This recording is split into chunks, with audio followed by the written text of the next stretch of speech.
I am ready. Serbisyong totoo ng GMA News. Ngayon pong pasukan, kailangan ihanda ng mga estudyante ang kanilang mga panangga sa ulan. Base sa datos ng Weather Central, makakaranas ng ambon ang Metro Manila ngayong umaga at sa bandang hapon. Hanggang 70% ang tsansa ng pag-ulan na yan.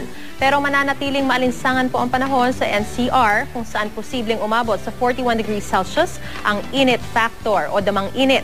May mga pag-ulan ding aasahan sa iba pang bahagi ng Luzon.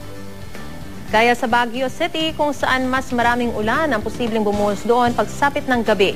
Magkakaroon pa ng maaliwalas na kalangitan ang Visayas sa araw na ito, ngunit posibleng samahan din ito ng mahinang ulan sa dakong hapon gaya sa Cebu City. Samantala may pag-uulan din na inaasahan sa Mindanao gaya sa Davao City na aabot sa 90%. Ang posibilidad na yan base pa rin sa Weather Central.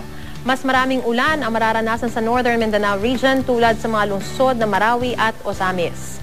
Ayon naman sa Pag-asa, nakakaapekto ngayon sa Southern Mindanao ang Intertropical Convergence Zone o ITCZ gaya ng Kidapawan City at Maitom. Para sa iba pang weather updates, bumisita lamang sa gmanews.tv o ilike ang Facebook page ng GMA Weather.